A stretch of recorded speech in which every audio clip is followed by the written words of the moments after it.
What's up, brother? Hey, happy 1 year, man. Happy 1 year, right? We got some exciting stuff coming up in year 2. We're really happy to announce that that we are just signed an ambassadorship program with Schedulicity. Schedulicity is a scheduling app, and they've been kind enough to help us out this next year. Yeah, we met them in LA when we did the Salon Digital Summit, and they really believed in what we were doing and how we were doing it, and so they wanted to know how they can partner up with us to even reach more listeners and give what we give. That's right. So with our partnership with Schedulicity, we will be able to reach more hairdressers, and we'll be able to bring a lot more content and get to a lot more hair shows. So hopefully we can see you guys out there in the hair shows when we're there visiting. Yeah, and they're going to give us some business tips throughout the podcast as well. And I'm so excited that, we're partnering up with people that believe in the same things we believe in. Yeah, no doubt. That's pretty exciting. So anyway, Schedulicity, once again, big shout out to you. And thank you for joining your day off. Silly. Hey, welcome to your day off. My name is Corey. And of course, I'm sitting with my bud, Tony. What's up, Tony? What's going on, man? Hey, this is probably the quickest podcast we're turning, around. Literally, when you guys hear this, we just recorded this 2 days ago. Yeah, exactly. So, it's interesting though. I mean, on Instagram and on Facebook, people are posting about it a whole bunch. We're talking to Kristin Carron today, and Kristin, she'll tell us kind of how she got involved with this and all. But basically, she's set up a petition, a riot, a disrupting kind of whatever in Washington State. She's the one that's really supporting the booth renters and the suite owners, from what I understand, the suite owners in Washington State and in the new legislation that's trying to be passed there. Hey, thanks for having me on, guys. Welcome, Ms. Kristin Carron. Again, yeah, welcome to your day off. So, just start us at the very beginning and how are we and what's going on and all yada yadas. Well, the very beginning for me, just there was a Facebook post in this group of Northwest hairstylists from just other people in Washington that said, "Hey, have you guys seen this? What is this?" And just this piece of legislation that had to do with booth rentals. And, I kind of glanced at it and didn't give it another thought. And then the next day, somebody posted something about it again, and they were like, "This is a serious problem." And it was basically a piece of legislation that they're trying to pass in our Senate that would have completely banned booth rental in our state. So it would have either forced us to continue working as commissioned employees or have the option, if we wanted to work as self-employed individuals, we would be restricted to only working inside of studio suite-based salons. So basically, if it looks like a commission salon, then you have to be paid via commission. So well, let's back up a little bit. Like, what does the law say, like, specifically? Specifically, it's changed a lot, and the language is really confusing. In the beginning, we weren't really sure. The two things that were absolutely very clear that we understood were that they were banning booth rental arrangements between employers and individual business owners. The other thing that was really clear is they were trying to prevent somebody who owned an independent salon from being able to continue to work as a hairstylist if they were leasing spaces to other stylists as booth renters. For some reason, I'm really confused. No, so we totally all are confused. Tony, do you get this at all? I'm trying. So studio suites wouldn't be affected? Studio suites would not be affected. In fact, this would actually make studio suites unless somebody were going to open their own brick and mortar location and work alone, inflation stands now, studio suites would be our only option if we did not want to be a commissioned employee and wanted to remain self-employed. So basically, it sounds like an aesthetic, right? Like, if it looks like this, it has to be run like this. If it looks like that, it can be run like that. Kind of. The whole thing, what we're being told by the senator who's sponsoring this bill, is that the whole thing happened because a small business owner, a small independent salon owner from Spokane came to her and was complaining that salons that operated under a booth rental model didn't pay their fair share of taxes. How is that? You know, I'm really not sure, but I know I've done, like, the learning curve on this has been huge, and I never thought I would be this involved in taxes or politics or any of it. So the learning curve's pretty big, but from what I gather, and I mean, this is pretty normal. When you're self-employed, you don't pay full tax, right? Because you're not payrolling anyone. So commissioned salons have to pay a payroll tax on all of their employees, and they pay a business and occupation tax in our state, and then, you know, income taxes and all those other things. So they're basically trying to tell us that as self-employed individuals now, we need to be able to access the benefits of paying into things like unemployment and LNI. And unemployment, it's my understanding that as a self-employed individual, I don't even qualify for unemployment.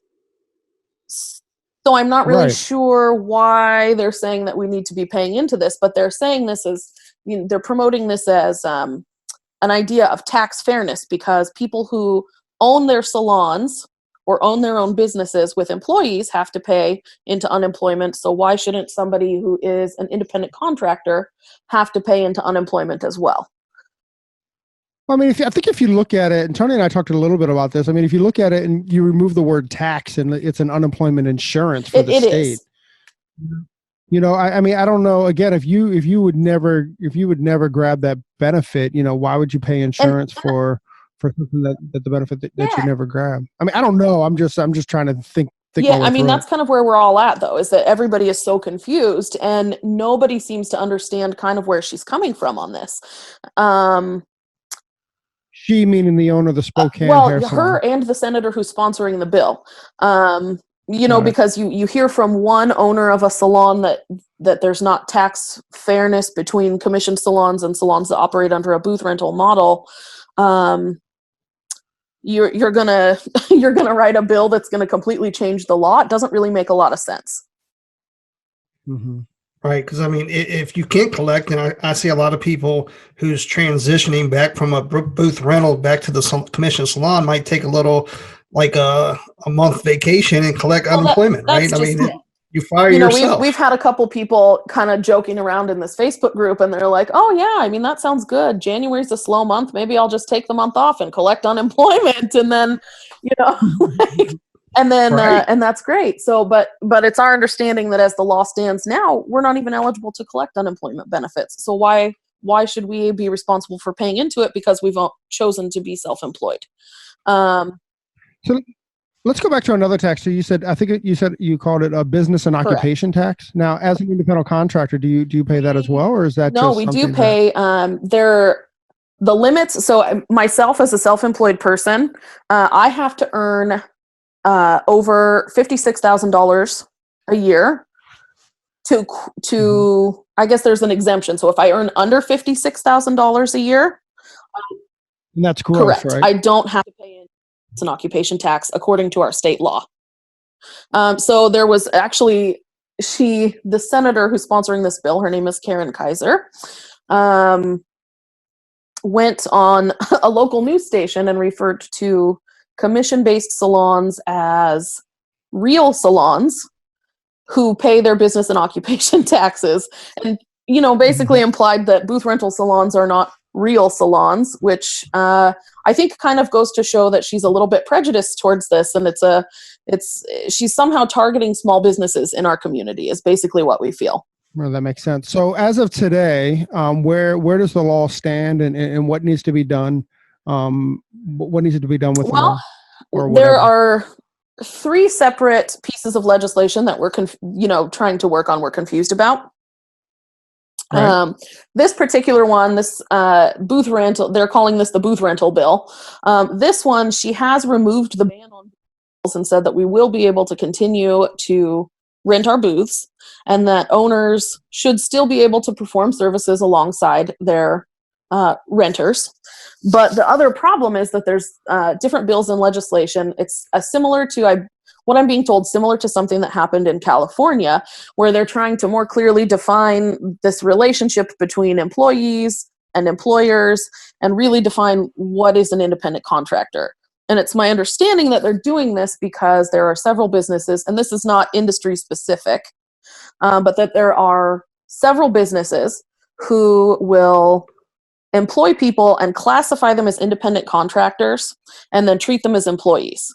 So as an independent contractor, you should have complete control over the hours that you work, what your prices are, what you're charging for the work you do, things like that. But people will often employ people, they don't have keys to the business, they don't have things. And then at the end of the year, these employers are classifying these people as independent contractors and giving them a 1099 so that the employer can not have to pay payroll taxes when they're paying these people, basically. And so what the law, this other piece of legislation is trying to more clearly define independent contractors, partly, I think, to help regulate some of that and stop that from happening, which isn't bad. But the problem is that the language is so vague that this whole thing is so confusing, right? In our state, booth renters are auto-classified as independent contractors. And according to this other law, in our state, you have to either be considered an employee or an independent contractor. And so even if this bill that's the booth rental bill doesn't happen, if we're able to kill that completely, we have to worry about this other one, because if we're all classified as independent contractors, that would mean that there's a provision in there that says that you're not allowed to lease space to anybody performing services in the same trade as you. So it's the same problem all over again, but just in a different bill with different language. So has that bill been passed, or is that these aren't passed? And so these are all kind of going through the legislation right now, and those are kind of what we're fighting. So what can people do to join? What you're starting, this momentum. Well, the best thing I think is to be aware. I don't know that there's really a lot that people in other states can do.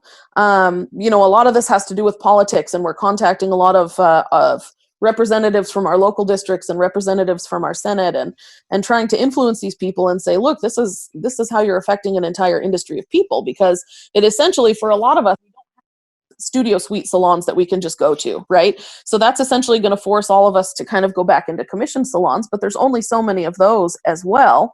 So it's going to end up putting a lot of people out of work. And it also takes away the right to choose what kind of business you want to participate in. If you want to be a business owner, you should have the right to choose how you conduct your business, as long as you're doing it legally and you're, paying the things you're supposed to pay. So it's really kind of a huge issue, and it's really restrictive. And it's interesting that these people are attacking one particular industry with a bill. That's what really made a lot of people stand up and pay attention. And it really, people down in Olympia were just as confused as we were. So we're not really sure what's happening here. The whole thing it's just kind of a mess, to be honest. So have you guys like, you have this one, this one rogue senator, have you guys found any senators or anybody to represent your time, or anybody that's bringing, your cause or your case to the floor? Yeah, we do. So this bill just left. We had a hearing yesterday. That was the event where everybody was there. We had 1,300 people sign in, and that was a committee hearing, which I believe, my understanding is that the committee hearings determine what bills actually make it to the Senate floor for a vote. And I think as it stands right now, this bill, the committee has not decided against presenting this bill yet. So it's still a real possibility that people could end up going and voting on this in the Senate, in which case, if it passed through there, it would then have to pass through the House as well. If you had 1,300 people show up, and I'm sure that's not all the booth rentals. It is not. I'm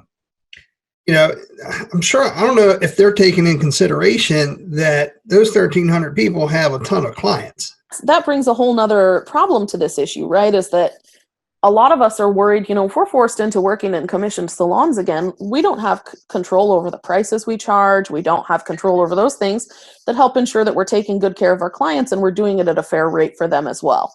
And I mean, as a suite owner, anyways, I mean, just a concern that I've always had about going back into a commission salon is that they could have me for a year and then fire me, and then I've got to go fight for my clients again. Oh, absolutely. You know? And that's what's leaving so many of us so concerned as well, is that, we all left commissioned salons for a reason. I've been a hairstylist for almost 13 years, and I've only been a booth renter for 6 months. I was in commissioned salons for 12 and a half years. And I was actually treated very fairly in commissioned salons. But there comes a point, I think, that most hairstylists will understand that when you work as a commissioned employee, you can only climb so high, right? So the issue kind of into one of like, okay, do I continue working in a commissioned salon doing, 40 to 50 hours a week and just barely squeaking by? Or do I decide to operate independently and keep this money that I'm making for myself, pay my taxes, and then be able to really support myself? For me personally, it's hard for the commission salon owners too, I think, because they like to keep these employees, right? I understand where some of these commissioned owners are upset because they lose employees and then the employees take the clients. But that's the game, man. At the end of the day, that's just the game. I feel like most salon owners totally get that. The salon I left, I was there for 8 years, and I was paid a very fair commission wage, higher than any that I've ever actually heard of before from a commissioned salon. But there comes a point where she can no longer sustain me as an employee if she has to keep giving me a raise, because she's going to be paying me more than it costs her to employ me. Right? No doubt. So the next logical thing for me to do, if I want to be able to continue to grow, is to open my own small business. And the cheapest way to do that, sometimes the easiest way, is to rent a booth, because you don't have the overhead of a brick and mortar business. Right? And then you also, even the studio suites tend to be a little bit more expensive, at least in the research I've done, than booth renting. Sure. So. Well, I mean, Tony, I think I can speak for both of us. I think we really commend that you accidentally became an activist. You know what? It was very accidental. I published that, we created this group and we're all kind of panicking and what are we going to do? And the first thing I thought was, how can we get this information out to as many people as possible in one shot? So I went on change.org and I started this petition, and that page, and everybody there kept sharing it and then sharing it, and my clients shared it and their clients shared it. And Okay, so where as an industry, where can we find that page? You said it's on change.org. Yeah, and I believe if you get on and probably just search cosmetologist, it'll pop up. And I do believe it if you type Washington State cosmetologist, it should pop up. Because even if we're not in your state, it's a great thing to pay attention to in case one day it does affect your state. You know what I mean? And we can see how this unfolds and use this as a reference point of somewhat. Right. And it's our understanding, actually, that this booth rental bill, this ban on booth rental bill, was modeled after bills that actually passed are in law in Pennsylvania and New Jersey. And I, to be honest with you, have been so busy kind of trying to deal with things here that I haven't even gotten a chance to look at what those legislature have actually done to booth rental in those states. I don't know. But it's my understanding that booth rental is effectively not an option for hairstylists in those states. And I mean, the senator actually used the term copy and paste. She said, we copy and pasted from some bills that were already enacted into law, which gives me great confidence in her abilities to lead our state. So that was actually it was the scariest. I think that is actually one of the scariest things I've heard so far. Yeah. Or try to get as many hairdressers from Washington to send her a little email. Oh, she has been feeling the heat, man. Good for her, man. Well, again, Miss Kristin, thank you very much for your activism, and thank you very much for sharing it on our podcast.